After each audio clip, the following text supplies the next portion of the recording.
So the Blue Jays lose 3-1 to the Houston Astros. They fall under 500 to 12-13 on the year. First time under 500 since, we got rolling there. We were 12-8. We were feeling good, and now the vibes are pretty much at an all-time low. And the only thing saving me at this point is knowing that it's not the entire team that's letting us down. Offensively speaking, yes.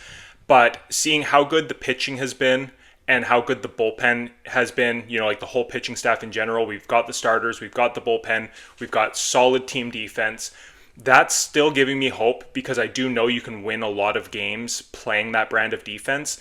And I don't think this offense will remain this bad moving forward. It just can't. There's too many, half decent to good hitters on this lineup, especially when we get Varsho back.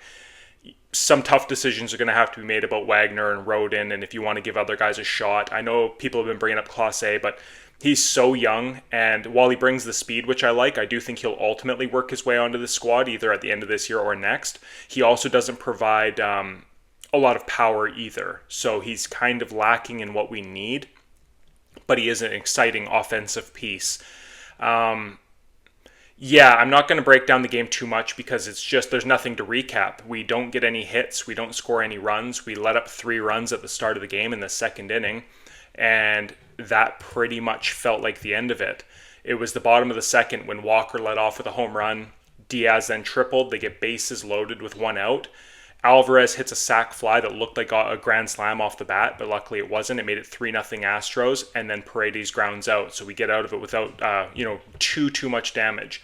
And then Bowden Francis, hunkered down. They don't seem to like him past about 80 pitches. I don't know what the reasoning is for that. Maybe it's because that's when he tends to get touched up in his, even dating back to last year when he's throwing no-hitters and stuff. He tends to not fall apart, but he tends to start getting touched up around that 80 pitch mark. So he only goes 4 2/3 for us, lets up 3 runs. It's not a quality start by any means, but it's also not that terrible either. He put band-aids on it. He wasn't pitching his best, and then the bullpen comes in and absolutely shuts down. It's Chad Green, Jimmy Garcia, Jeff Hoffman all getting some work in with the off day. They'd been 3 or 4 days now since they'd pitched, so they didn't want it to get to a point where you're going 5, 6, 7 days between outings for some of your key guys. In a perfect world, they probably just pitched them every second day or so. But yeah, on the offensive side, there's nothing to talk about. George Springer was the only one with a meaningful day, really. He had the RBI, he hit a double, and he also worked a heck of an at-bat against Josh Hader. When you're down 3-1 in the 9th inning against an elite closer like that, it's really easy to just give in, and he worked, a 12-pitch, 11-pitch at-bat. I'll actually check on that for you now because it was so impressive, just given the circumstance. Yeah, an 11-pitch at-bat, and he fell down 1 ball, 2 strikes to the guy. He fouled off 5 pitches and worked a walk. It was just a really, really clutch at-bat for us. And following Springer getting on there, Ernie Clement doubles, moving him up to third, and this is all in the 9th inning when you're trying to make a comeback. And then Kirky strikes out and Straw flies out. So even when you do get the 2 guys on, just nothing doing from it. And that's just the story of the offense right now. And again, I don't think it can keep up. I'm kind of glad now that my recording that I did last night post-game, I realized that I use my desktop now. I've just got a bit of a different setup here, trying to get things, more permanent. And luckily my microphone was on. It was showing the light was good. And I forgot to choose it as the source to do my audio while I was recording. And that's probably for the best now because I was a little bit more fired up last night than I am right now. I've had some time to sit and think about it. But the offense is going to be a problem, and Bo Bichette and Vladdy each go 1 for 4. They're hitting close enough to 300. Bo Bichette's at 296, Vladdy's at 277. But that's been the story here, is just singles.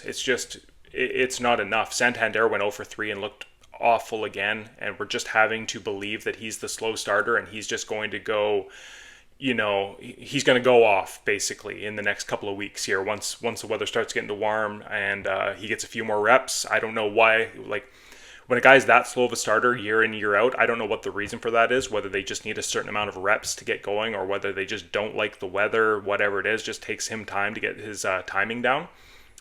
But he's got to get it going soon, and we're getting to a point now where it's not early anymore. The "it's early" excuse is starting to run thin, and we've got to start doing things.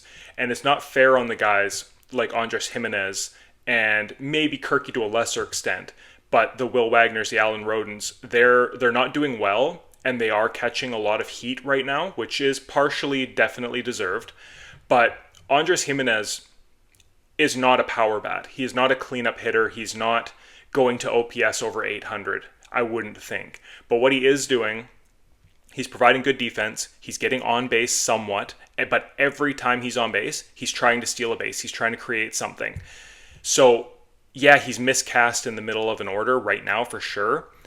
But he's doing his role somewhat effectively, somewhat what we expected of him. Now, I would much rather see him batting 250 or getting on base more often to use that speed, but he is at least being impactful when he can. And again, I think that because he's miscast, it's making him seem a lot worse than what he should be if he is batting 7, 8, 9 as more of a table setter, as a when he gets on, he can wreak some havoc and create some runs. But because he's batting, 3, 4, 5 in our lineup a lot of nights, almost every night, it's the expectations of him are to start being a run producer. And I just don't know if he's that guy. Anyways, that's where I'll leave off. Let me know what you guys thought of the game. How you feeling now that we're under 500? Do you see us scraping out of this? Is there a way we can start getting this offense rolling? What do you think needs to change to make that happen? We'll talk to you guys later. All right, have a good one.